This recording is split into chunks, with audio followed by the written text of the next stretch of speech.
दीनानाथ मंगेशकर रुग्णालयाला पुणे महानगरपालिकेनं थकीत कर भरण्याची नोटीस दिलेली आहे। 2 दिवसात 22 कोटी रुपये थकबाकी भरली नाही तर कार्यवाही केली जाईल असं या नोटिसीमध्ये म्हटलंय।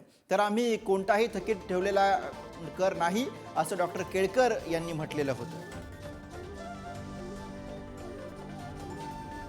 तर 2 दिवसांमध्ये 22 कोटींचा थकीत कर भरण्यासंदर्भामध्ये नोटीस बजावण्यात आलेली आहे। दीनानाथ मंगेशकर रुग्णालयाला पुणे महानगरपालिकेकडनं आलेली ही नोटीस, ज्यामधून 2 दिवसात 22 कोटी रुपयांचा थकीत कर भरण्याचा इशारा देण्यात आलेला आहे, अन्यथा कारवाई केली जाईल असा इशारा देण्यात आला।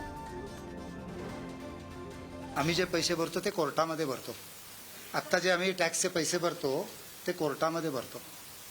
त्याच्यात आमचा एकही रुपयाचा टॅक्स थकलेला नाही आणि थकूच शकत नाही, तर बंद करतील। मी सांगतोय ना कोर्टामध्ये, मी आपल्याला सांगतोय ना कोर्टामध्ये टॅक्स भरतो, सांगतो त्यांचं जे टॅक्स आकारणीची जी प्रथा आहे ती त्यांनी कमर्शियल केली आणि त्याला आम्ही कोर्टामध्ये चॅलेंज केलंय आणि कोर्टाने जो निर्णय दिला ते दोन्ही पार्टींना पाळणं बंधनकारक आहे, त्यांनाही बंधनकारक आहे, मलाही बंधनकारक आहे, त्यामध्ये काही डिस्प्यूट नाहीये।